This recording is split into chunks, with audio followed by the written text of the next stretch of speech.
Domine in diebus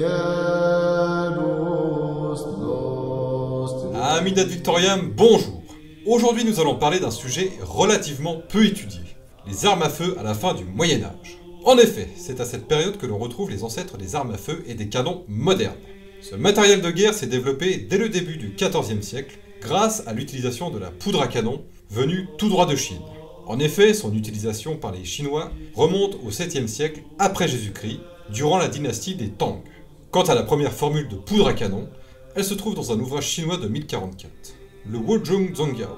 Concernant la date à laquelle les premières armes à feu furent employées dans l'histoire, bon nombre de spécialistes sont divisés sur la question.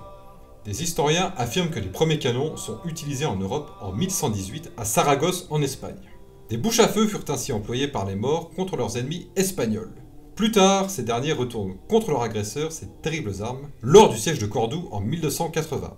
Un peu plus tard, lors de la bataille de Crécy en 1346, la perfide Albion utilisa aussi des canons. Par la suite, son usage fut de plus en plus répandu dès 1380. Afin de faire partir ces projectiles, la poudre à canon était utilisée en grande quantité. Voyons voir tout d'abord ce qu'était réellement cette fameuse poudre noire au Moyen-Âge.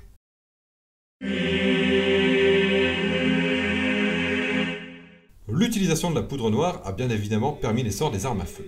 Sa recette aurait été transmise de la Chine vers le monde musulman, puis vers l'Europe.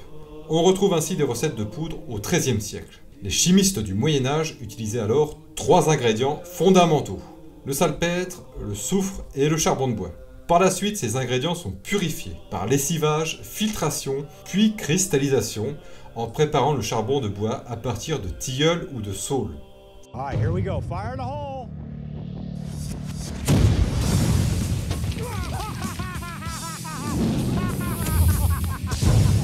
I was active.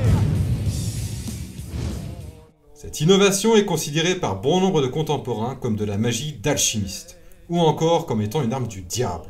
Ainsi, l'ingénieur militaire Francesco di Giorgio qualifie la découverte non pas d'humaine, mais de diabolique. Surtout qu'au milieu du XIVe siècle, l'utilisation de la poudre en Europe n'en est qu'à ses débuts. Sa manipulation reste hasardeuse.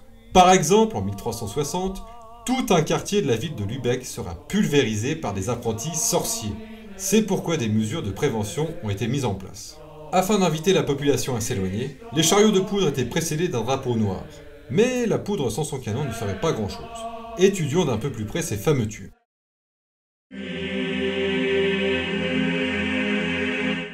Les tout premiers engins sont des pièces de canon en bois cerclé, de cuir et de fer, tirant des boulets de pierre. Ils n'avaient que peu d'utilité militaire et étaient dangereuses pour les servants. Par la suite, au milieu du XIVe siècle, les canons sont des assemblages de lames de fer inspirées des tonneaux. Certaines de ces pièces, les veuglèrent se charger par la culasse. Cela permettait une cadence de tir plus élevée et d'éviter la recharge de la pièce par la gueule, où des flamèches pouvaient encore subsister et brûler le servant. Au tout début, le canon était appelé pierrier, car les premiers boulets étaient en pierre. L'arme était garantie pour 400 coups, puis devait être rapportée pour être révisée ou refaite.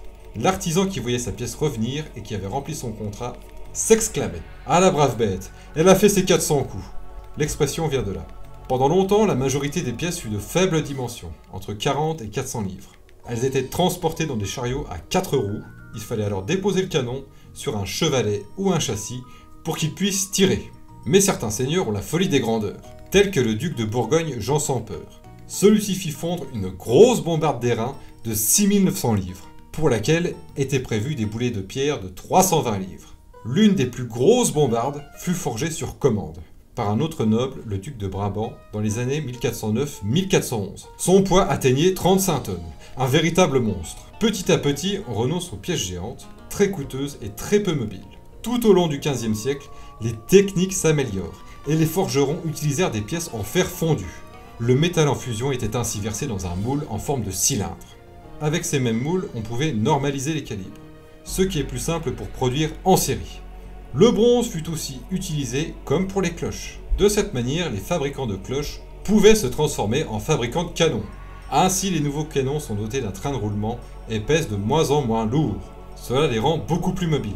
L'artillerie moderne est née. Concernant les munitions, au milieu du XIVe siècle, on utilisait du plomb et du fer. Puis rapidement, on passa aux lourds boulets de pierre, en grès, en marbre ou en albâtre, pour enfin revenir aux boulets de fer plus petits et plus faciles d'utilisation. La nouvelle arme se répand rapidement et dès 1360, beaucoup de villes et pratiquement toutes les grandes puissances possédaient leur arsenal. Lors de sièges, l'un des rôles de l'artillerie était de protéger les pionniers et les sapeurs pendant qu'ils creusaient les tranchées. Les tranchées permettaient de mettre à l'abri les attaquants afin d'atteindre le fossé et les murailles. Bien évidemment, l'artillerie était aussi utilisée pour détruire directement les murailles adverses. Mais ces pièces disposaient d'une piètre portée.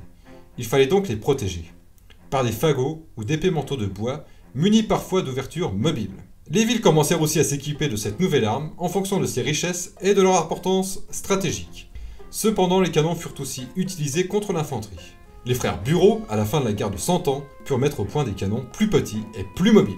Ceux-ci ont permis de mettre fin au conflit qui nous opposait à la perfide Albion lors de la bataille de Castillon en 1453. L'artillerie de campagne était née. Je vous invite à cliquer sur ce lien si vous voulez en savoir plus sur cette grande victoire française. Pour ce qui est des différents modèles d'armes, on retrouve bien sûr la bombarde, qui est le premier véritable canon de l'histoire. Puis au XVe siècle, on retrouve des pièces plus petites et plus maniables, comme le Fauconneau, une pièce de petit calibre. Celle-ci se charge par la culasse et ses projectiles pouvaient atteindre les 300 mètres. Nous avons aussi la bombardelle, qui est prévue pour tirer en parabole, ou encore la coulevrine à main, l'ancêtre du mousquet et de nos armes modernes. Bref, les différents modèles avant la standardisation des calibres ne manquent pas. À la fin du Moyen-Âge, les armes à feu vont coexister pendant 2 siècles avec les anciennes machines à contrepoids et à torsion, jusqu'à les surclasser dans tous les domaines, et ce, dès le XVIe siècle. C'est la fin de cette vidéo. Si vous l'avez aimée, n'hésitez pas à mettre un pouce bleu et à la partager. Et je vous enjoins chaleureusement à visiter notre site Historia Game. A la prochaine pour de nouvelles vidéos. Ciao. Et on lui pèlera le jonc comme au bailli du Limousin. On a pendu un beau matin, on a pendu avec ses tripes.